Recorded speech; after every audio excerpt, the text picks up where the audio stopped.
जो सहारा ढूंढते थे वो सहारा मिल गया, मिल गया।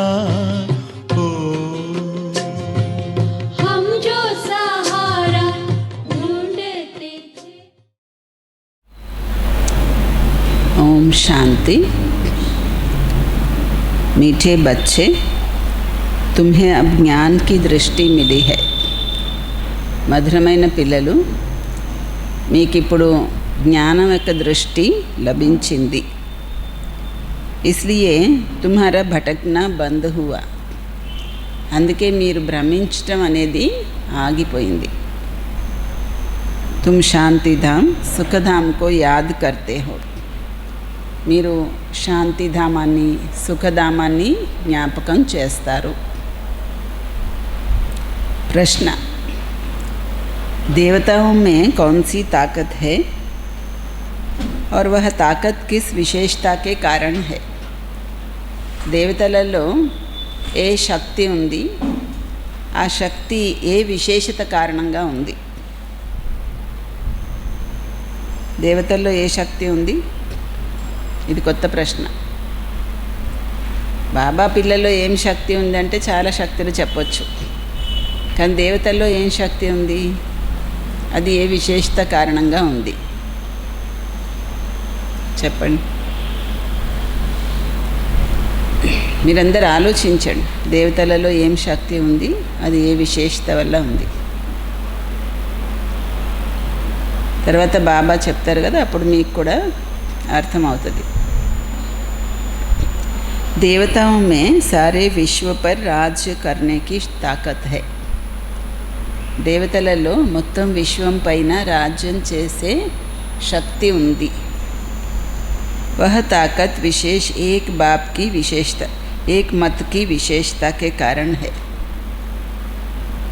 ఆ శక్తి ప్రత్యేకంగా ఏకమతం యొక్క విశేషత వల్ల ఉంది। మొత్తం విశ్వం పైన రాజ్యం చేసే శక్తి దేవతల్లో దేనివల్ల ఉంది? ఏకమతం, ఏకమతం యొక్క శక్తి వల్ల ఉందన్నమాట, విశేషత వల్ల। మరి ఏకమతం లేకపోతే మొత్తం విశ్వం పైన రాజ్యము చేయలేరు కదా। वह एक मत होने के कारण वजीर आदि रखने की दरकार नहीं। అక్కడ ఏకమతం ఉండడం వల్ల మంత్రుల్ని వాళ్ళని పెట్టుకోవాల్సిన అవసరం లేదు। देवताओं ने संगम पर बाप से ऐसी श्रीमत ली हुई है जो 21 जन्म राज्य करते हैं। దేవతలు సంగమ యుగంలో బాబా నుండి ఎటువంటి శ్రీమతం తీసుకున్నారంటే దాంతో 21 జన్మలు రాజ్యము చేస్తారు। वहाँ एक राजा की एक दैवी फैमिली होती है, दूसरी मत होती नहीं। అక్కడ ఒక రాజుకి ఒక దైవీ ఫ్యామిలీ ఉంటుంది, ఇంకా రెండో మతం అనేది ఉండదు। ఇక్కడ ఏముంది? అక్కడైతే దైవీ ఫ్యామిలీ ఉంటుంది, ఇక్కడ ఏముంది? దైవీ ఫ్యామిలీ కాబట్టి ఏకమతము, రెండో మతం ఉండదు। ఇక్కడేముంది? ఇక్కడ పార్లమెంటు, మంత్రిమండలి ఉంది, అక్కడేమో దైవీ ఫ్యామిలీ ఉంది। దైవీ ఫ్యామిలీ కాబట్టి అందరు ఏకమతంలోనే ఉంటారు। పాట ఏం చెప్తున్నారంటే, నయనహీన్కో రాహ దిఖావో ప్రభు, నయనహీన్లకు దారి చూపించు ప్రభు అని పాట। ఓం శాంతి। बच्चों को नयन मिले हैं పెహలే నయన్ నహీ థే. పిల్లలకి నయనాలు లభించాయి, ఇంతకుముందు నయనాలు లేవు. కౌన్సే నయన్, ఏ నయనాలు లేవు? జ్ఞానం యొక్క నయనాలు లేవు. అజ్ఞానం నేత్రాలు అయితే ఉన్నాయి, జ్ఞాన నేత్రాలు లేవు. बच्चे जानते हैं ज्ञान सागर एक ही बाप है और कोई में यह रूहानी ज्ञान है नहीं जिस ज्ञान से सद्गति हो अर्थात शांतिधाम सुखधाम जाना हो. పిల్లలకు కూడా తెలుసు జ్ఞానసాగరుడు బాబా ఒక్కరే, వేరెవరిలోనూ ఈ ఆత్మిక జ్ఞానం లేదు. ఈ జ్ఞానంతో సద్గతి పొందడానికి అనగా శాంతిధామము సుఖధామానికి వెళ్ళడానికి ఈ జ్ఞానం ఎవరిలోనూ లేదు. ఇప్పుడు పిల్లలకి జ్ఞానం యొక్క దృష్టి లభించింది. ఎలాగ సుఖధామము మారి మళ్ళీ మాయ రాజ్యము దుఃఖధామం అయిపోయింది, ఎలా అందరూ ఈశ్వరుణ్ణి పిలుస్తూ వచ్చారు, నయనహీనులకి దారి చూపించు అని. భక్తి మార్గం యొక్క యజ్ఞాలు దాన పుణ్యాలు మొదలైన వాటి వల్ల దారి దొరకదు. శాంతిధామము సుఖధామానికి వెళ్ళే దారి దొరకదు. ప్రతి ఒక్కరూ తన పాత్ర తను చేయవలసి ఉంది. బాబా అంటారు, నాకు కూడా పాత్ర దొరికింది. భక్తి మార్గంలో పిలుస్తారు, ముక్తి జీవన్ముక్తి యొక్క మార్గం చూపించమని. దానికోసమే ఎన్నో యజ్ఞాలు తపాలు దాన పుణ్యాలు మొదలైనవి చేస్తారు, ఎంతగానో భ్రమిస్తారు కూడాను. దేనికోసము? ముక్తి జీవన్ముక్తి కోసము భ్రమిస్తారు. శాంతిధామము సుఖధామంలో ఏముండదు. శాంతిధామం సుఖధామంలో భ్రమించటం ఉండదు. ఇక్కడ ఉంది కదా, ఈ విషయం కూడా మీకు తెలుసు.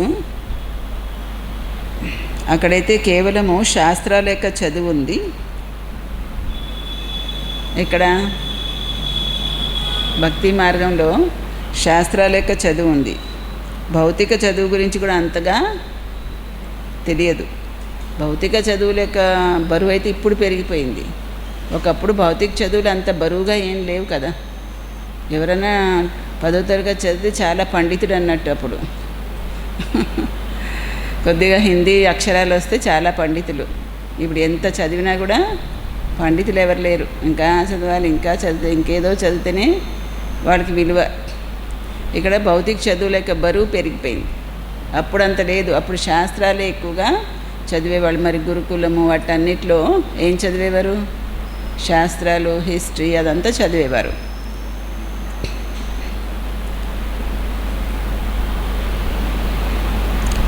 ఈ ఆత్మిక తండ్రిని అయితే అస్సలు తెలుసుకోరు.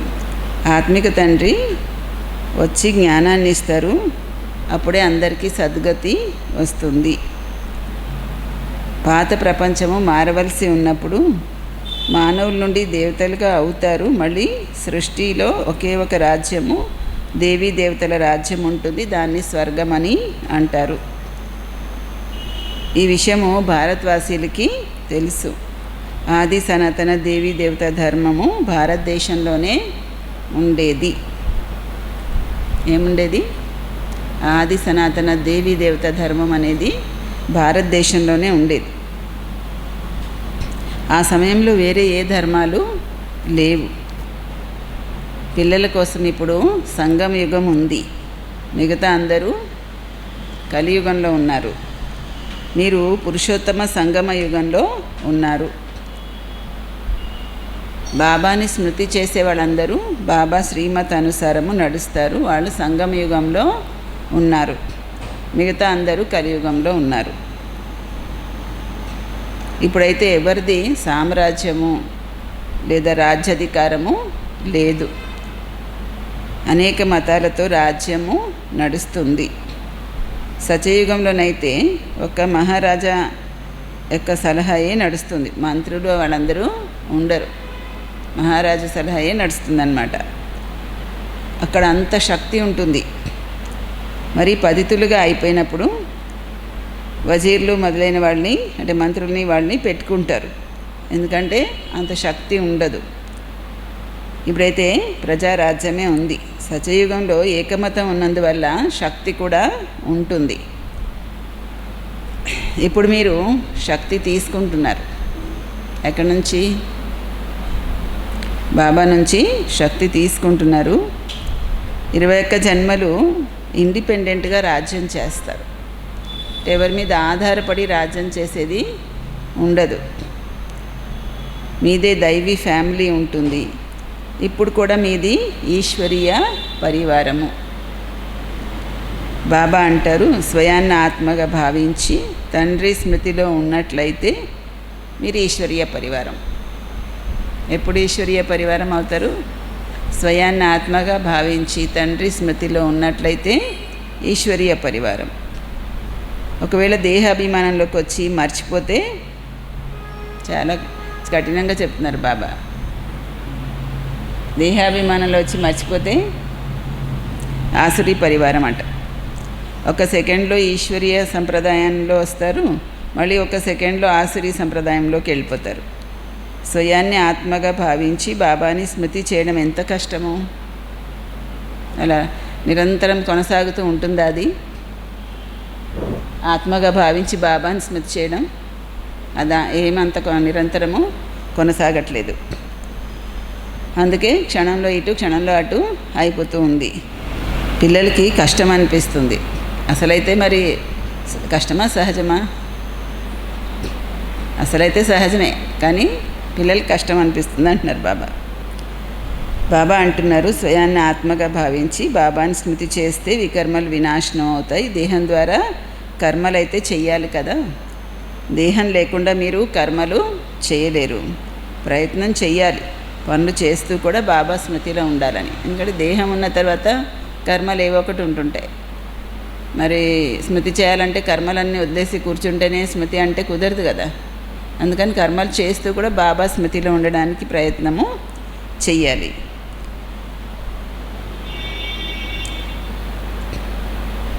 ఇక్కడైతే కర్మలు చేయకుండా ఉండలేరు కదా, మర్చిపోతారు. ఇదే అసలు శ్రమ. భక్తి మార్గంలో రోజంతా భక్తి చేయమని ఏం చెప్పరు కదా. ఇక్కడైతే బాబా ఏం చెప్తారు? రోజంతా స్మృతి చేయండి, స్మృతిలో ఉండండి అని చెప్తారు. అందుకని కొద్దిగా శ్రమ చేయాల్సి వస్తుంది. అక్కడైతే టైం ఉంటుంది ఫిక్స్. ఉదయము, సాయంకాలం లేదా రాత్రి ఈ మంత్రం తీసుకుంటారు, అది బుద్ధిలో జపం చేస్తూ ఉంటారు. అనేక శాస్త్రాలు ఉంటాయి, భక్తి మార్గంలో చదువుతూ ఉంటారు. అంటే టైం ఫిక్స్ చేసుకొని ఉంటుంది. ఆ ఫిక్స్ టైంలో మాల తిప్పడమో శాస్త్రాలు చదవడమో ఏదో ఒకటి చేస్తారు. మీరైతే ఏమి పుస్తకాలు అవి ఇవి చదివేది లేదు. పుస్తకాలు తయారు చేసేది కూడా లేదు. ఈ మురళి కూడా తయారు చేసేది ఎందుకు అంటే పిల్లలు రిఫ్రెష్ అవ్వడానికి. అలాగని పుస్తకాలు అవన్నీ ఏం లేవు కదా, పట్టుకొని కూర్చొని ఈ పుస్తకం చదవాలి అన్నట్టు ఏం లేదు కదా. ఈ పుస్తకాలు ఇవన్నీ కూడా ఖతం అయిపోతాయి. జ్ఞానం అయితే ఒక బాబాలోనే ఉంది. ఇప్పుడు చూడండి, జ్ఞాన విజ్ఞాన భవన్ అని పేరు పెట్టారు. అక్కడ ఏదో జ్ఞానము యోగము నేర్పిస్తున్నట్లుగా జ్ఞాన విజ్ఞాన భవన్ అని పేరు పెట్టారు. అవన్నీ ఏం జరగవు అక్కడ. జ్ఞాన విజ్ఞాన భవన్లో జ్ఞానం యోగం నేర్పిస్తారా? ఢిల్లీలో ఉంది అది. అక్కడ అవన్నీ ఏం చేయరు. అర్థం లేకుండా అలాంటి పేర్లన్నీ పెడుతూ ఉంటారు. వాళ్ళకి ఏమీ తెలియదు జ్ఞానం అంటే ఏంటి, విజ్ఞానం అంటే ఏంటి అని. ఇప్పుడు మీరు జ్ఞానము విజ్ఞానం రెండింటినీ తెలుసుకున్నారు. యోగంతో ఆరోగ్యం వస్తుంది, దాన్ని విజ్ఞానం అంటారు. విజ్ఞానం అంటే ఏంటి? యోగం. దానివల్ల ఏమొస్తుంది? ఆరోగ్యం వస్తుంది. ఇదేమో జ్ఞానం. ఇందులో వరల్డ్ హిస్టరీ జాగ్రఫీ బాబా వివరిస్తారు. వరల్డ్ హిస్టరీ జాగ్రఫీ ఎలా రిపీట్ అవుతుంది ఇది తెలుసుకోవాలి కదా. కానీ ఆ చదువు హద్దులో చదువు. ఇక్కడైతే మీకు బాబా బేహద్ హిస్టరీ జాగ్రఫీ చదివిస్తారు. బేహద్ హిస్టరీ జాగ్రఫీ ఏంటి? హద్దులో హిస్టరీ జాగ్రఫీ అయితే వాళ్ళది వీళ్ళది హిస్టరీ. బేహద్దు హిస్టరీ జాగ్రఫీ అయితే మనదే హిస్టరీ. అదనమాట. మీరు ఎలా రాజ్యం తీసుకుంటారు, ఎంతకాలం రాజ్యం చేసేవాళ్ళు, ఎలా రాజధాని మీకు తయారైంది, ఈ విషయాలన్నీ వేరెవ్వరి బుద్ధిలోకి రావు. బాబా నాలెడ్జ్ఫుల్ కదా. ఈ సృష్టి చక్రం ఎలా తిరుగుతుంది ఇది బాబాయే వివరిస్తారు. తయారై ఉన్నటువంటి డ్రామాని తెలుసుకొని కారణంగా మనుషులు ఫలానా వ్యక్తి నిర్వాణానికి వెళ్ళిపోయారు, జ్యోతిలో కలిసిపోయారని చెప్తారు. మీకైతే తెలుసు, మానవ మాత్రులందరూ ఈ సృష్టి చక్రంలో వస్తారు. దీని నుండి ఎవరూ కూడా తప్పించుకోలేరు. తప్పించుకోగలరు ఎవరైనా? ఈ సృష్టి చక్రం నుంచి ఎవరూ తప్పించుకోలేరు. బాబా వివరిస్తారు, మనుష్యాత్మ ఒక శరీరాన్ని వదిలి ఇంకొక శరీరము తీసుకుంటుంది. ఎంత పెద్ద డ్రామా ఇది. అందరిలోనూ ఆత్మ ఉంది. ఆ ఆత్మలో అవినాశి పార్ట్ నిండి ఉంది. దీన్ని తయారై ఉన్నటువంటి డ్రామా అని అంటారు. ఇప్పుడు డ్రామా అంటున్నారు అంటే తప్పకుండా దానికి టైం కూడా ఫిక్స్ ఉండాలి కదా. డ్రామా ఉంటే 3 గంటలు 4 గంటలు ఎంతో ఫిక్స్ ఉంటుంది కదా. అలాగే ఈ డ్రామాకు కూడా టైం ఫిక్స్ ఉండాలి. బాబా వివరిస్తున్నారు, ఈ డ్రామా 5000 సంవత్సరాలు భక్తి మార్గం శాస్త్రాలలో రాశారు. ఏమని? లక్షల సంవత్సరాలు అని చెప్పి రాశారు. కానీ రైట్గా హిస్టరీ చదివేవాళ్ళు 5000 సంవత్సరాలే సనాతన ధర్మం అని చెప్తున్నారు. సనాతన ధర్మం యొక్క సంస్కృతి 5000 సంవత్సరాల నుంచి ఉంది, భారతదేశం యొక్క సంస్కృతి అని చెప్తున్నారు. శాస్త్రాల్లో ఇదంతా ఇంకా సత్యమే ఉండాలని ఏముంది? ఏదో ఒకటి చెప్పేస్తారు. లక్షల సంవత్సరాలు, కోట్ల సంవత్సరాలు ఎన్నైనా చెప్పేస్తారు. ఈ సమయంలో బాబా వచ్చి సహజ రాజయోగం నేర్పించారు. ఈ సమయాన్ని గురించే వర్ణన ఉంది. ఏమని వర్ణన ఉంది? కౌరవులు ఘోరాంధకారంలో ఉండేవాళ్ళు, పాండవులు వెలుగులో ఉండేవాళ్ళు అని. వాళ్ళు అనుకుంటారు కలియుగంలోనైతే కలియుగానికైతే ఇంకా 40,000 సంవత్సరాలు ఉంది అని. వాళ్ళకి భగవంతుడు అవతరించారని తెలియడం లేదు. ఈ పాత ప్రపంచము మృత్యు ఎదురుగా ఉంది. ఇప్పుడు అజ్ఞాన నిద్రలో పడి ఉన్నారు. యుద్ధాన్ని చూసినప్పుడు అప్పుడు అంటారు, అవును ఇదేదో మహాభారత యుద్ధం యొక్క లక్షణాల్లాగా కనిపిస్తున్నాయి అంటారట. ఇప్పుడు ఎలా ఉన్నారు? నిద్రపోయి ఉన్నారు. ఆ యుద్ధం మొదలైనప్పుడు అప్పుడు అంటారు ఏమని? ఇదేదో మహాభారత యుద్ధంలాగా కనిపిస్తుంది అని. ఇది కూడా రిహార్సల్ అవుతూ ఉంటుంది. తర్వాత నడుస్తూ నడుస్తూ ఆగిపోతుంది. ఆగిపోతుందా? ఎందుకు ఆగిపోతుంది? రిహార్సల్ జరుగుతుంది అంటే యుద్ధం. రిహార్సల్ జరుగుతూ ఆగిపోతుంది అంటే ఎందుకు? మీరు కరెక్ట్గా ఆలోచించండి. ఎందుకు ఆగిపోతుంది? మహాభారత యుద్ధము రిహార్సల్ జరుగుతుంది, రిహార్సల్ జరుగుతూ ఆగిపోతుంది అంటున్నారు. ఎందుకని? ఎందుకంటే మీకు తెలుసు ఇప్పుడు మనది ఇంకా పూర్తిగా స్థాపన అవ్వలేదు. అందుకని రిహార్సల్ జరుగుతూ ఆగిపోతుంది. గీతలో ఈ విషయాలన్నీ లేవు కదా. భగవంతుడు రాజయోగం నేర్పించి ఇక్కడ రాజ్యాన్ని స్థాపన చేశాడు అని ఏమన్నా చెప్పారా గీతలో? చెప్పలేదు. వాళ్ళు ఏం చెప్పారంటే ప్రళయం అయిపోతుందని చెప్పారు. అందరూ చనిపోయారు, 5 పాండవులే మిగిలారు అని అలా చెప్తారు. పర్వతాలపైకి వెళ్ళి చనిపోయారు వాళ్ళు కూడా అని. మరి రాజయోగం వల్ల ఏం ఫలితం వచ్చింది? ఏమీ తెలియదు వాళ్ళకి. బాబా ప్రతి ఒక్క విషయాన్ని వివరిస్తూ ఉంటారు. అవన్నీ హద్దు రచన హద్దులో బ్రహ్మ ద్వారా జరుగుతుంది. పాలన కూడా చేస్తారు, కానీ ప్రళయం మాత్రం చెయ్యరు. హద్దులో రచన హద్దులో బ్రహ్మ ద్వారా జరుగుతుందంట. దేని గురించి చెప్తున్నారు బాబా? ఇప్పుడు లౌకికంగా కుటుంబం ఉంటుంది, వివాహం చేసుకుంటారు, పిల్లల్ని రచన చేస్తారు, మళ్ళీ పాలన చేస్తారు. ప్రళయం చేస్తారా? చెయ్యరు కదా. ఇప్పుడు బాబా కూడా వచ్చి అడాప్ట్ చేసుకుంటారు. అక్కడ లౌకికంలో కూడా ఏమీ సంబంధం లేని స్త్రీని అడాప్ట్ చేసుకుంటున్నారు కదా. అలాగే ఇక్కడ కూడా బాబా మనని అడాప్ట్ చేసుకుంటున్నారు. ఏమంటారు? నేను ఈయనలో ప్రవేశించి పిల్లలకి జ్ఞానాన్ని ఇస్తాను, ఈయన ద్వారా పిల్లల్ని రక్షిస్తాను, ఇక్కడ తండ్రి కూడా ఉన్నారు, పరివారం ఫ్యామిలీ కూడా ఉంది. ఇవన్నీ చాలా గుహ్యమైన విషయాలు, చాలా గంభీరమైన విషయాలు. కష్టం మీద ఎవరి బుద్ధికైనా అర్థమవుతాయి. ఇప్పుడు బాబా అంటారు, మొట్టమొదట అయితే ఏం చేయాలి? మొట్టమొదట ఏం చేయాలి? ఇక్కడ స్వయాన్ని ఆత్మగా భావించండి. ఆత్మే ఒక శరీరం వదిలి ఇంకొక శరీరము తీసుకుంటుంది. శరీరానికే భిన్న భిన్నమైన పేర్లు వస్తాయి. నామరూపాలు, ఫీచర్స్ అన్నీ కూడా వేరువేరుగా ఉంటాయి. ఒక ఫీచర్స్ ఇంకొక ఫీచర్స్తో కలవవు. అంటే ఒక జన్మలో ఏం ఫీచర్స్ దొరికాయో వాళ్ళు అలాంటి ఫీచర్స్ ఇంకో జన్మలో దొరకవన్నమాట. ప్రతి ఒక్క ఆత్మకి జన్మ జన్మాంతరాలు తన తన ఫీచర్స్ ఉన్నాయి. అంటే ఎన్ని జన్మలు ఆత్మ తీసుకుంటుందో అన్ని రకాల ఫీచర్స్ ప్రతి ఒక్క ఆత్మకి వేరువేరుగా ఉంటాయన్నమాట. ఒక ఆత్మకి 84 జన్మలు తీసుకుంటే 84 ఫీచర్స్. మరి ప్రతి ఒక్క ఆత్మ ఎన్ని జన్మలు తీసుకుంటే అన్ని ఫీచర్స్. ప్రతి ఒక్కరిది తన పాత్ర డ్రామాలో నిర్ణయమై ఉంది. అందుకే దీన్ని తయారై ఉన్న డ్రామా అని అంటారు. ఇప్పుడు బేహద్ బాబా అంటారు, నన్ను స్మృతి చేస్తే వికర్మలు వినాశనం అవుతాయి అని.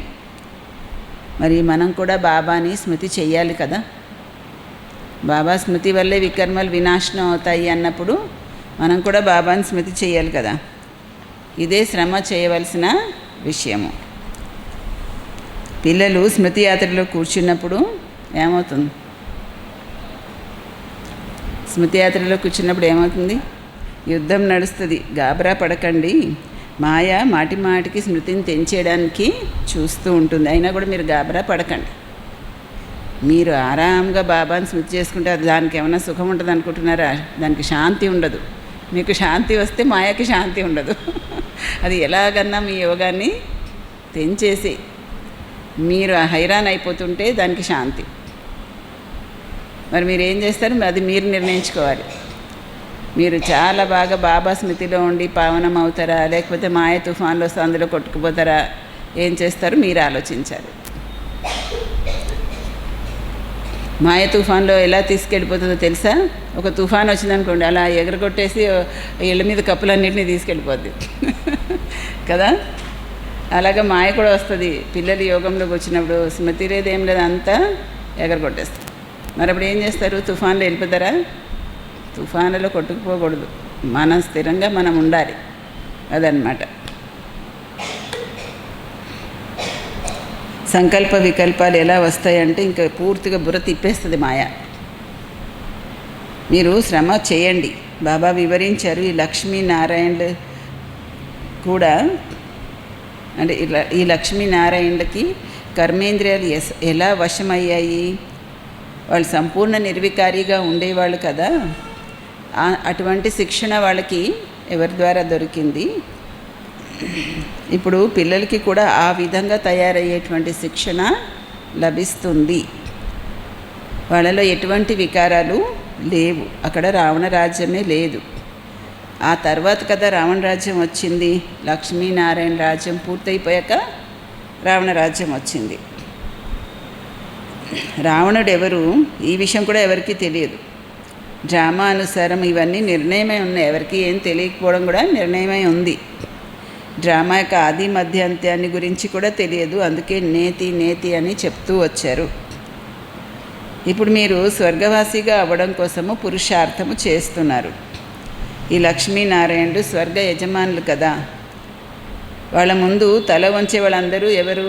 కనిష్ట పురుషులు అయిపోయారు కాబట్టే తల వంచుతున్నారు. వంచాల్సిందే కూడా. తల వంచడం తప్పని కాదు. అంటే అందరూ మనుష్య మాత్రులు పతనావస్థకు వచ్చేసారు కాబట్టి వెళ్ళి లక్ష్మీనారాయణ ముందు తల వంచుతున్నారు. బాబా అంటారు, మొట్టమొదట ఒక్క విషయం పక్కా చేసుకోండి. స్వయాన్ని ఆత్మగా భావించి తండ్రిని స్మృతి చెయ్యండి. దీనిలోనే శ్రమ ఉంది. 8 గంటలు ఉద్యోగం చేస్తారు కదా. ఇప్పుడు మీరు బేహద్ సర్కార్కి సహయోగులు. అక్కడైతే ఆ సర్కార్లో నౌకరీ ఉంటే 8 గంటలు చేస్తారు కదా. ఇక్కడ మీరు బేహద్ సర్కార్లో సహయోగులు. మీరు కూడా కనీసం 8 గంటలు పురుషార్థం చేసి స్మృతిలో ఉండాలి. ఇంకా సరిపోవట్లేదు బాబాకి. మీరు కూడా ఏమైనా సరే పురుషార్థం చేసి ఏం చేయాలి, 8 గంటలు స్మృతిలో ఉండాలి. మీ స్థితి ఆ విధంగా ఎప్పుడు పక్కా అవుతుందంటే, అలా పక్కా అయిపోయినప్పుడు ఇంకా వేరెవ్వరి స్మృతి మీకు రాదు.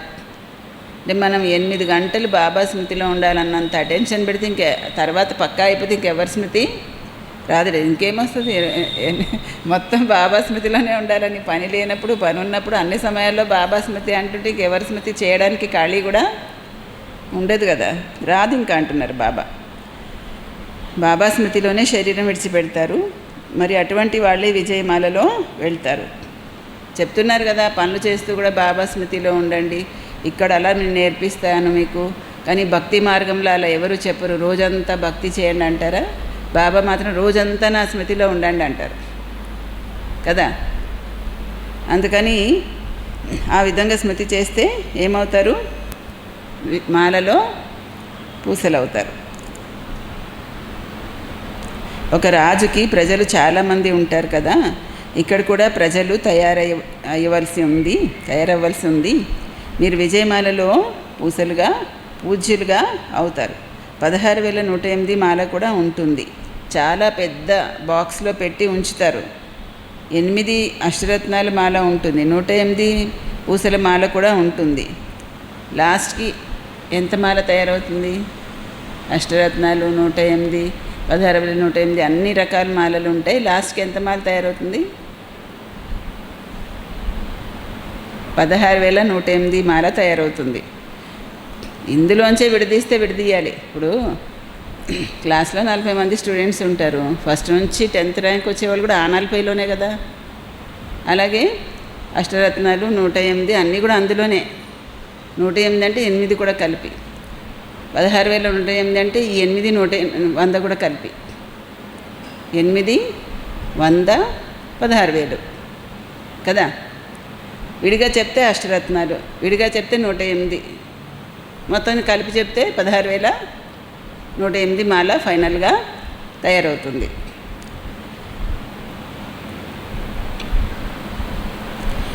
పిల్లలు బాబా నుండి రాజయోగం నేర్చుకొని మొత్తం విశ్వాన్ని స్వర్గంగా తయారు చేశారు. అందుకే మీకు పూజ జరుగుతుంది. మీరే పూజ్యులు, మీరే పూజారులుగా అయిపోయారు. పూజ్యులుగా ఉండేవారు మీరే పూజారులు అయిపోయారు. ఈ దాదా కూడా ఏం చెప్తారు, నేను స్వయంగా మాల తిప్పాను భక్తి మార్గంలో అని చెప్తారట ఈ బాబా. మీరు ఎవరైనా తిప్పారా మాల? ఒక్కరు కూడా తిప్పలేదా? మీరు లాస్ట్ భక్తులు అనమాట. అందుకని మీరు ఒక్కరు కూడా మాల తిప్పలేదు. ఈ బాబా చెప్తున్నారు, నేను స్వయంగా మాల తిప్పాను అని చెప్తున్నారు. లక్ష్మీనారాయణల మందిరంలో అసలైతే రుద్రమాల ఉండాలి, కానీ మీరు మొదట రుద్రమాలలోకి వెళ్తారు, తర్వాత 2 మాల అంటే ప్రజల్లోకి వస్తారు. అంటే శరీరధారిగా దేవతలుగా ఆత్మలు వచ్చిన తర్వాత 2 మాల కదా. రుద్రమాల అంటే ఆత్మలది మాత్రమే అంటే పరంధామానికి వెళ్ళే వాళ్ళందరూ రుద్రమాలయే అలా అంటారా? పరంధామానికి వెళ్ళే వాళ్ళందరూ రుద్రమాలనా? ఇక్కడ ఏం చెప్తారో చూద్దాం. ఫస్ట్ నెంబర్లో రుద్రమాల, అందులో శివబాబా కూడా ఉన్నారు. 2 మాలలో శివబాబా ఉండరు, రుద్రమాలలో శివబాబా ఉన్నారు. అంటే పరంధామానికి తీసుకువెళ్తారు, ఆయన ముందుండి వెంట అన్నీ కూడా తీసుకువెళ్తారు కదా, అది రుద్రమాల. శివబాబా కూడా ఉంటారు మన వెంట, కానీ 2 మాలలో శివబాబా ఉండరు. అంటే సత్యయుగంలో వచ్చేవాళ్ళు, శరీరాన్ని ధరించి పాత్ర చేసేవాళ్ళు, శ్రేష్ఠ ఆత్మలు, దేవతలు, వాళ్ళది 2 మాల అంటారు. 2 మాల అంటే శరీరధారిలే. రుద్రమాల అంటే ఆత్మలు మాత్రమే. ఆత్మల్ని తీసుకెళ్ళినప్పుడు వెంట శివబాబా ఉంటారు కాబట్టి రుద్రమాలలో శివబాబా ఉంటారు, 2 మాలలో శివబాబా ఉండరు. ఆయన రారు మనతో పాటు ఇక్కడికి, అలా అన్నమాట. ఈ పాయింట్ ఇప్పుడే కదా విన్నాము, కొత్తగా విన్నాం. రుద్రమాలలో శివబాబా ఉంటారు, 2 మాలలో శివబాబా ఉండరు. ఇది బాబా కొత్త పాయింట్ చెప్పారు, ఇంతకుముందు వినలేదు మనము అని అటెన్షన్ వస్తుంది శ్రద్ధగా వింటే, లేకపోతే రాదు. పాఠం చదివినట్టు చదువుకుంటూ వెళ్ళిపోవడమే. అది విష్ణుమాల కదా అంటున్నారు బాబా. 2 మాల అంటే విష్ణుమాల. ఈ విషయాలు ఎవరికి అర్థం కావు. ఇప్పుడు మీరంటారు మేము శివబాబాకి కంఠహారము అయిపోతాము అని. అయిపోతారా? రుద్రమాలలో వెళ్ళి శివబాబాకి కంఠహారం అయిపోతాం. బ్రాహ్మణుల మాల అయితే తయారవ్వదు. బ్రాహ్మణుల మాల అనేది అసలు లేదు. ఏమంటున్నారు? బ్రాహ్మణుల మాల అనేది అసలు లేదు.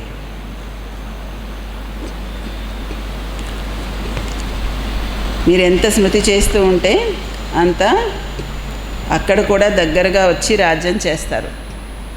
పరంధామంలో కూడా దగ్గరగా వెళ్తారు, మరి రాజ్యంలో కూడా దగ్గరగా వస్తారు. ఈ చదువు, ఇటువంటి చదువు వేరెక్కడా దొరకదు. మీకు తెలుసు, ఇప్పుడు మనము ఈ పాత శరీరాన్ని విడిచిపెట్టి స్వర్గవాసిగా అవుతున్నాము.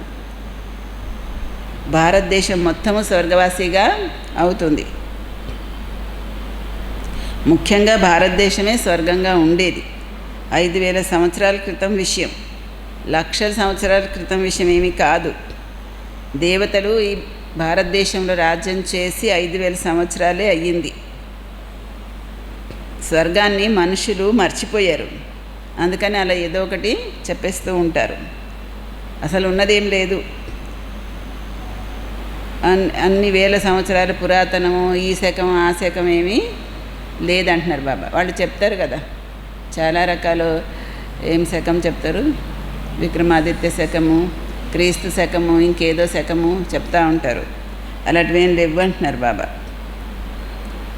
అంత పురాతనమైన సంవత్సరం అసలు ఎవరిది లేదే లేదు. ఉన్నది సూర్యవంశీ, చంద్రవంశీయులు. ఆ తర్వాత కదా వేరే ధర్మాల వాళ్ళు వస్తారు. ఈ శకాలన్నీ తర్వాత మొదలైనాయి. దేవతలు ఉన్నప్పుడు ఎవరిది ఉంది? దేవతల శకమే ఉంది. అంటే సమయం అన్నమాట. శకం అంటే ఒక తరము, అలా చెప్పాలంటే ఒక యుగము. పాత వస్తువులు దేనికి పనికి వస్తాయి? ఎంత అందరూ కొంటూ ఉంటారు. పాత వస్తువులకి చాలా విలువ ఇస్తారు. విలువ ఎందుకో తెలుసా? పాత వస్తువులకి హిస్టరీ కారణంగా, చరిత్ర కారణంగా విలువ. మీకు చెప్పానా బ్రహ్మబాబా ఏం చేసేవారు? బ్రహ్మబాబా ఢిల్లీ సద్దర్ బజార్లో వెళ్ళి పాతదొక తివాసి ఒక 5 రూపాయలకి కొనుక్కొని తెచ్చేవారంట. తెచ్చి దాన్ని విదేశీయులు వస్తారు కదా, వాళ్ళకి ఒక కథ చెప్పేసేవారంట. ఇది ఫలానా, అప్పుడు ఫలానా రాజు వాడినటువంటి తివాసి అని చెప్పేసి 200 రూపాయలకి అమ్మేసేవాడంట. మరి వ్యాపారం అంతే. మరి పాత వస్తువులకి బోల్డ్ రేటు, వాల్యూ. ఎందుకంటే హిస్టరీని బట్టి అలా హిస్టరీ చెప్తారట. అందరూ అంతేనట. ఇది ఫలానా రాజు వాడిన వస్తువు, ఫలానా ఇది అది అని చెప్పేస్తారు. తెచ్చింది ఎక్కడ నుంచి అంటే సద్దర్ బజార్లో. పాత వస్తువులు అమ్మే చోట కొంతేస్తారట. పాత వస్తువులకి అంత విలువ. అంటే బ్రహ్మబాబా కూడా తన జీవితంలో ఊరికేనే ఏం పైకి రాలేదు, చాలా కష్టపడ్డారు. వాళ్ళ నాన్న చనిపోయారు, పెద్దనాన్న కొడుకు దగ్గర వ్యాపారంలో పనిచేశారు. తర్వాత పెద్దనాన్న కొడుకు కూడా పొమ్మన్నాడు. మళ్ళీ ఒక మార్వాడి దగ్గర పనిచేశారు బ్రహ్మబాబా. తర్వాత ఆ మార్వాడి ఏమో ఈయన చాలా తెలివైనోడు, ఇక్కడ ఉంటే అన్నీ నా వ్యాపారం మెలకువలు తెలిసేసుకుంటాడని, నువ్వు నా దగ్గర ఉంటే ముందుకెళ్ళవు, నువ్వు వెళ్ళి విడిగా వ్యాపారం చేసుకొని ఒక 10,000 ఇచ్చి పంపించేశాడంట. అంటే చాలామంది వ్యాపారస్తులు తెలివైన వాళ్ళని పెట్టుకోరు తన దగ్గర కదా, వాళ్ళ వ్యాపారం మెలకువలన్నీ తెలిసిపోతాయని. అలాగా ఆ వ్యాపారి కూడా బాబాని పంపించేశారంట. తర్వాత బాబా చాలా రకాల వ్యాపారాలు చేసి చాలా కష్టపడి ఆఖరికి వజ్రాల వ్యాపారి అయ్యాడు. ఊరికనే అవ్వలేదు. అప్పుడు మధ్యలో చేసిన వ్యాపారాలలో బాబా ఇలా కూడా చేసేవారు. అందుకే బాబా అంటారు, ఏమంటారంటే స్టీమర్ వస్తుంది అంటే రాత్రిపూట కూడా నిద్ర పట్టదు, కస్టమర్స్ వస్తారంటే వ్యాపారికి నిద్ర ఎక్కడ ఉంటుంది, వ్యాపారం సంపాదన జరుగుతుంది అంటే మీకు కూడా సంపాదన జరుగుతుందంటే నిద్ర రాకూడదు అంటారు. మనకి యోగంలో కూర్చుంటే నిద్ర వస్తుంది, కానీ అందులో ఎంత సంపాదన జరుగుతుంది కదా. అలా బాబా విదేశీ వాళ్ళు వచ్చినప్పుడు స్టీమర్లో వాళ్ళకి ఇలాంటి పాత వస్తువులన్నీ తీసుకెళ్ళి అమ్మి వ్యాపారం చేసేవారట. అందుకనే చెప్తారు బాబా ఎగ్జాంపుల్. పాత వస్తువులకి చాలా ధర పెట్టి కొనుక్కుంటూ ఉంటారు, చాలా విలువ ఇస్తారు. అన్నిటికంటే విలువైంది ఏంటి? అతి పురాతనమైన వస్తువు ఏది? అన్నిటికంటే అతి పురాతనమైన వస్తువు ఏది? మీరు ఎవరు చెప్తారు చూద్దాం.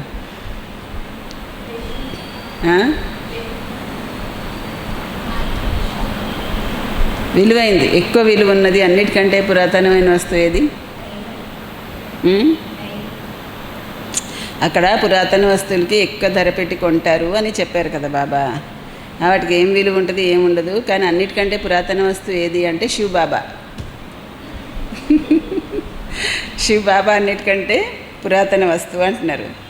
అందుకే కదా ఎన్ని శివలింగాలు తయారు చేస్తున్నారు. మీరు చూడండి, ఏం లేదు, ఒక గోల్ గోల్ చేసి అమ్మేస్తే శివలింగం కదా. అన్నిటికంటే పురాతన వస్తువు.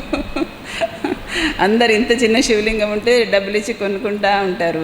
అది మట్టిదో, రాతిదో, సిమెంట్దో, ఏదైనా పర్వాలేదు. అవునా? అదే చెప్తున్నారు బాబా, సబ్సే వాల్యుబుల్ హై శివ్ బాబా. కితనే శివలింగ బనాతే హై. ఎన్ని శివలింగాలు తయారు చేస్తారు.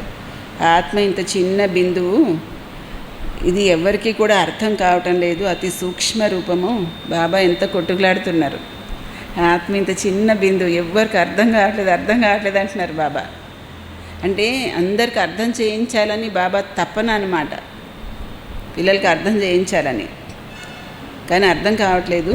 అతి సూక్ష్మ రూపం కదా. బాబా వివరిస్తూ ఉంటారు, ఇంత చిన్న బిందురూపి ఆత్మలో ఎంత పాత్ర నిండి ఉంది. ఈ డ్రామా తప్పకుండా రిపీట్ అవుతూ ఉంటుంది. ఈ జ్ఞానము అక్కడ సచయుగంలో మీకు తెలియదు, ఇక్కడే మీకు తెలుసు. దీని వాల్యూ మీకు తెలియాలి చాలాను. ఈ ఆత్మజ్ఞానము, పరమాత్మ జ్ఞానము, ఆది మధ్య అంత్య జ్ఞానము ఇప్పుడు ఇక్కడ మాత్రమే ఇక్కడ మీకు మాత్రమే తెలుసు, మళ్ళీ అందరికీ కాదు. అందుకే బాబా అన్నారు, లక్ష్మీనారాయణలకు కూడా ఏం తెలియదు, మీ అంతా ఏం తెలియదు, మీరు లక్ష్మీనారాయణల కంటే ఉన్నతమైన వాళ్ళని చెప్పారు.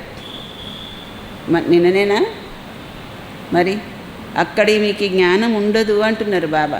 ఏమైనా ఈ జ్ఞానం యొక్క ఆనందాన్ని పొందాలన్నా, అశరీరీ స్థితి అనుభవం చేసుకోవాలన్నా, ఆత్మ బిందు రూపంగా అనుభవం చేయాలన్నా, పరంధాం వాసిగా అనుభవం చేయాలన్నా, ఏం చేయాలన్నా ఇక్కడే. ఇంకా మీరు సత్యయుగానికి వెళ్ళాక అవన్నీ అవదు. బాబా వివరిస్తారు, ఇంత చిన్న బిందువులో ఎంత పాత్ర నిండి ఉంది. డ్రామా రిపీట్ అవుతూ ఉంటుంది. ఈ జ్ఞానం మీకు అక్కడ ఉండదు, ప్రాయలోపం అయిపోతుంది. ఇంకా మళ్ళీ వేరెవరన్నా కూడా మీకు సహజ రాజయోగం ఎలా నేర్పించగలరు? అదంతా భక్తి మార్గం కోసము చాలా తయారు చేశారు. ఇప్పుడు పిల్లలకి తెలుసు, బాబా ద్వారా బ్రాహ్మణులు, క్షత్రియులు, దేవతలు, క్షత్రియులు 3 ధర్మాలు స్థాపన అవుతున్నాయి.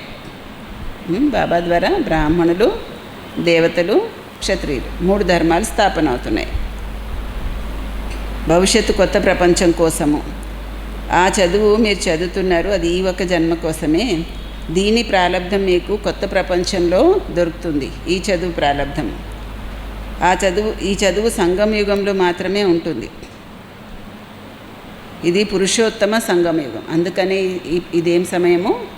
పురుషోత్తమ సంగమ యుగము. మానవుల నుండి దేవతలుగా తప్పకుండా సంగమ యుగంలోనే తయారవుతారు. బాబా పిల్లలకి అన్ని రహస్యాలు వివరిస్తారు. అందుకే చాట్ రాయండి. మేము ఎంతవరకు స్మృతిలో ఉంటున్నామని చూసుకోండి. దేహాభిమానం ఉంటే స్మృతిలో ఎలా ఉంటారు? పాపభారం కూడా తలపైన చాలా ఉంది. అందుకే బాబా అంటారు స్మృతిలో ఉండండి అని. త్రిమూర్తి చిత్రము పాకెట్లో పెట్టుకోండి. కానీ మీరు మాటి మాటికి మర్చిపోతున్నారు. తండ్రిని స్మృతి చేయడం వల్ల వారసత్వం కూడా గుర్తొస్తుంది. బ్యాడ్జ్ ఎప్పుడు పెట్టుకొని ఉండాలి. బ్యాడ్జ్ పెట్టుకొని ఉండాలి తప్పకుండా. అంటే బ్యాడ్జ్ చూసి కూడా బాబా స్మృతి వచ్చే అవకాశం ఉంది మనకి కూడాను, లేకపోతే మనని చూసి వేరే వాళ్ళకి కూడాను బాబా స్మృతి వచ్చే అవకాశం ఉంటుంది కదా. లిటరేచర్ కూడా మీ వెంట ఉండాలి. ఎవరైనా మంచి వ్యక్తి కనిపిస్తే వాళ్ళకి ఇవ్వాలి. మంచి వ్యక్తులు ఎప్పుడు కూడా ఫ్రీగా తీసుకోరు. దీనికి రేట్ ఎంత అని అడుగుతారు. అడిగినప్పుడు మీరు చెప్పండి, మేము పేదవాళ్ళకైతే ఫ్రీగా ఇస్తాము, డబ్బులు ఇవ్వగలిగిన వాళ్ళైతే ఇచ్చి తీసుకుంటారు అని చెప్పండి. చెప్తే వాళ్ళు ఇవ్వగలిగితే ఇస్తారు, ఇవ్వలేకపోతే ఫ్రీగా తీసుకుంటారు, ఏం పర్వాలేదు. ఫ్రీగా కూడా ఇచ్చి సర్వీస్ చెయ్యాలి. ఎవరెంత ఇస్తే అంత అని చెప్పాలి. మనము పుస్తకాలు ఎవరికైనా ఇచ్చినప్పుడు కూడా ఇవ్వడంలో కూడా చాలా రాయల్టీతో మాట్లాడాలి. అలా అన్నమాట. కొంతమంది ఎలా వివరిస్తున్నారు తెలుసా? ₹1 పుస్తకంలో బోల్డ్ జ్ఞానం దొరుకుతుంది మీకు అంటున్నారు. అదేమన్నా చెప్పే విధానమేనా? అంటే ఇంత గొప్ప జ్ఞానాన్ని మీరు రూపాయికి అమ్మేస్తున్నారా? అంతే కదా. అలా చెప్తే అలాగే అర్థం వస్తుంది కదా. జ్ఞానం విలువ తగ్గించొద్దు, ఫ్రీగా కూడా ఇచ్చేయద్దు అవసరం లేని వాళ్ళకి. అలా బాగా రాయల్టీతో వ్యవహారము చెయ్యాలన్నమాట.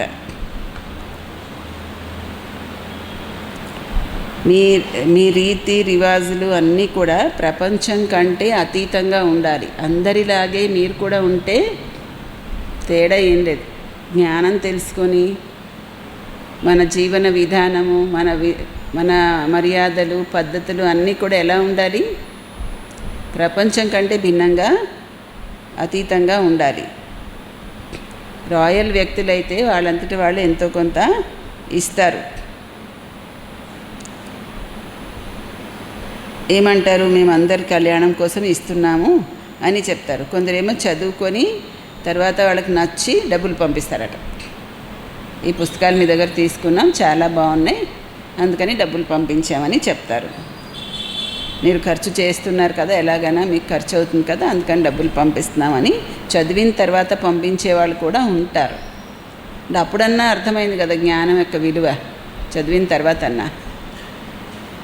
మీరు చెప్పండి, మా తనువు, మనసు, ధనము భారతదేశం యొక్క సేవలో మేము ఖర్చు చేస్తున్నాము అని చెప్పండి. अच्छा मीठे मीठे सिक्किलदे बच्चों प्रति मात पिता बाप दादा का याद प्यार और गुड मॉर्निंग. रूहानी बाप की रूहानी बच्चों को नमस्ते. मीठे मीठे रूहानी बाप दादा को रूहानी बच्चों की याद प्यार, गुड मॉर्निंग और नमस्ते. धारणा पॉइंट्स.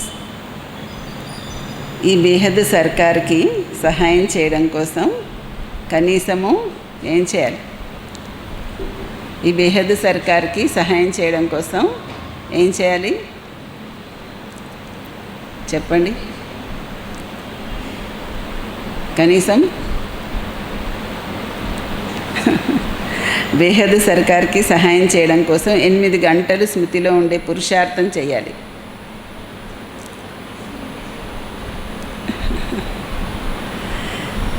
స్మృతిలో ఎక్కువగా మాయ విఘ్నాలు వేస్తుంది, కానీ గాబరా పడకండి. 2వ పాయింట్. ఈ పురుషోత్తమ సంగమ యుగంలో ఈశ్వరీయ సంప్రదాయం వాళ్ళయ్యి ఈశ్వరుడు మతం పైన నడవాలి. ఈ పురుషోత్తమ సంగమ యుగంలో ఈశ్వరీయ సంప్రదాయం వాళ్ళయ్యి ఈశ్వరుడు మతం పైన నడవాలి. కర్మ చేస్తూ కూడా ఒక్క బాబా స్మృతిలోనే ఉండే అభ్యాసము చెయ్యాలి. వరదానం. బెగ్గర్ టు ప్రిన్స్ పార్ట్ ప్రాక్టికల్గా చేసేటువంటి త్యాగి శ్రేష్ఠ భాగ్యశాలి ఆత్మభవ. బెగ్గర్ టు ప్రిన్స్ పార్ట్ ప్రాక్టికల్గా చేసేటువంటి త్యాగి శ్రేష్ఠ భాగ్యశాలి ఆత్మభవ. భవిష్యత్తులో విశ్వ మహారాజు దాతగా ఉంటారు. అలాగే ఇప్పటి నుండి దాత యొక్క సంస్కారాలు ఇమర్జ్ చేయండి. ఏమంటున్నారు?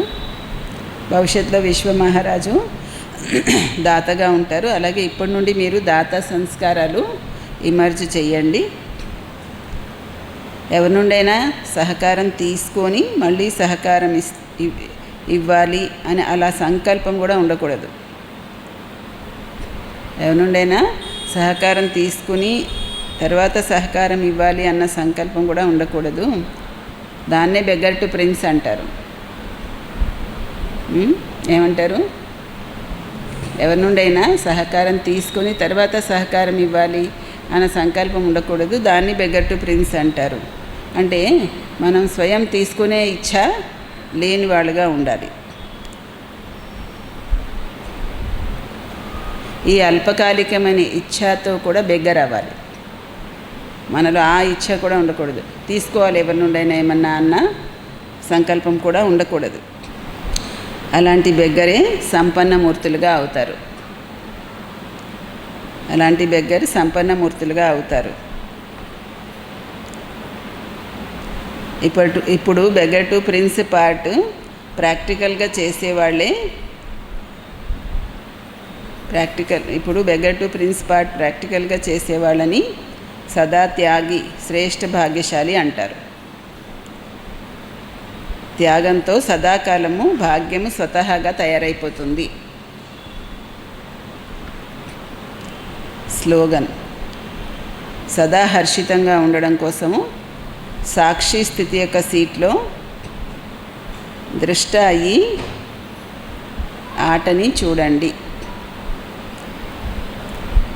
సదా హర్షితంగా ఉండడం కోసము సాక్షి స్థితి సీట్లో కూర్చొని ద్రష్ట అయ్యి ఆటని చూడండి.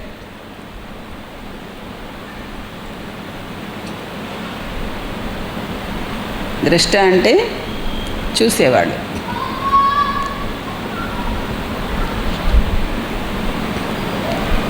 తటస్థంగా ఉండి చూసేవాడు అన్నమాట. ఇటువైపు కాదు ఇటువైపు కాదు. ద్రష్ట అంటే అది. ఇప్పుడు జడ్జి ఉంటాడు అనుకోండి, జడ్జి ఏం చేస్తాడు?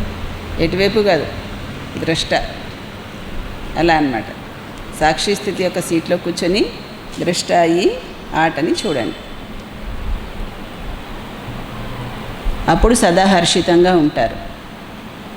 ఓం శాంతి. बहुत दिनों से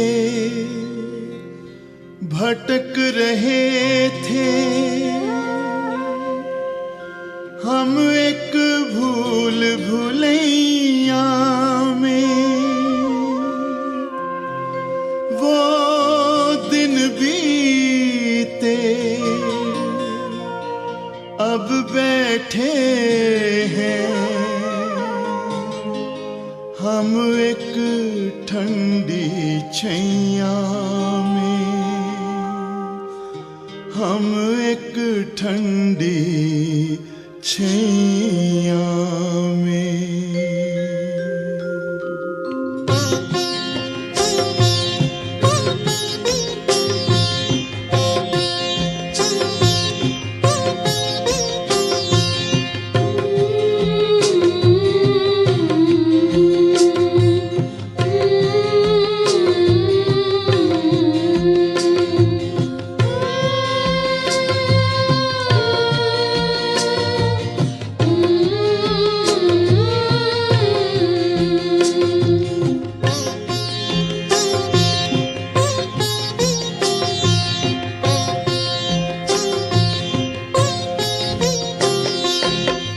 जो सहारा ढूंढते थे वो सहारा मिल गया, मिल गया।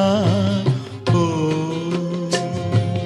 हम जो सहारा ढूंढते थे वो सहारा मिल गया, मिल गया। ओ हमको हमारी खुशियों का संसार सारा मिल गया, मिल गया। ओ हमको हमारी खुशियों का संसार सारा मिल गया, मिल गया। ओ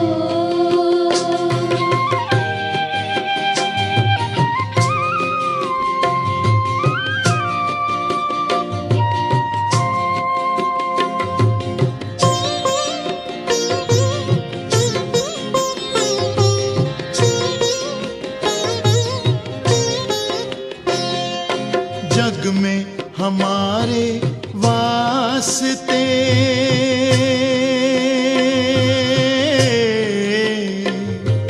बंद थे सारे रास्ते,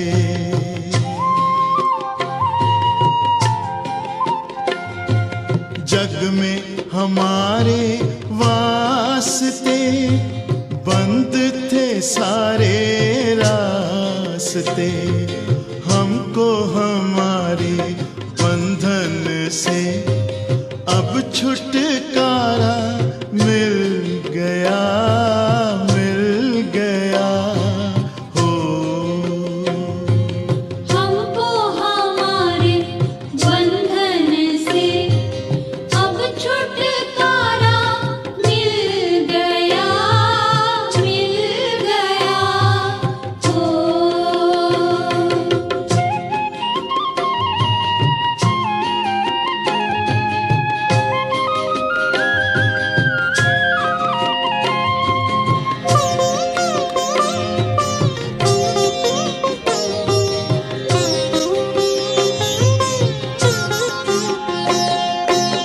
भंवरों के बीच नैया थी,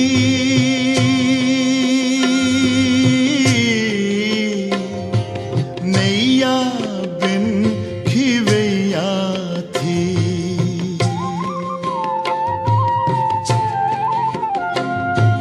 भंवरों के बीच नैया थी, नैया बिन खिवैया थी। घबरा के हमने पुकारा तो तारन हारा मिल गया, मिल गया। ओ घबरा के हमने पुकारा तो तारनहारा मिल गया, मिल गया। ओ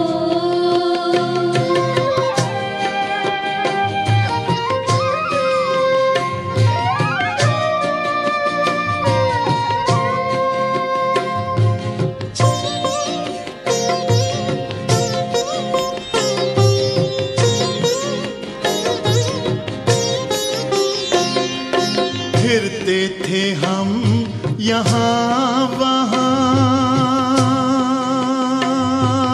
हो उलझन में थे कि जाएं कहाँ।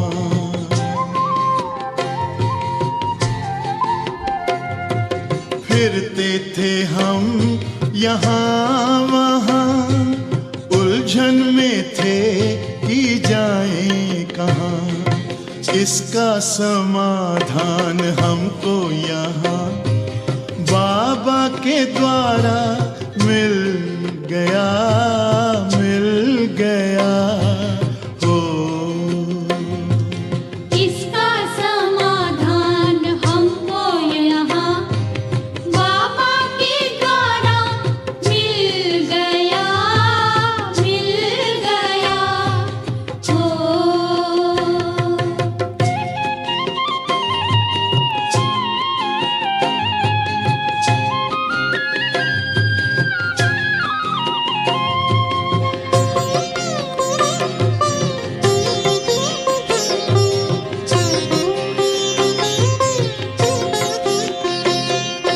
माया से अब हम दूर हुए,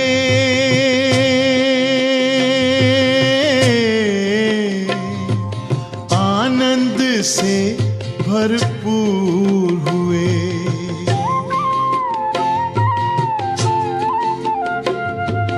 माया से अब हम दूर हुए, आनंद से भरपूर हुए। हमने जो चैन खोया था वो दोबारा मिल गया, मिल गया। हो हमने जो चैन खोया था वो दोबारा मिल गया, मिल गया। ओ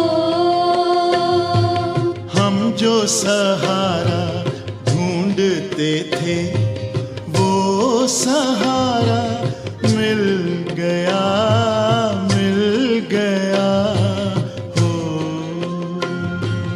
हम जो सहारा ढूंढते थे वो सहारा मिल गया, मिल गया। ओ हमको हमारी खुशियों का संसार सारा मिल गया,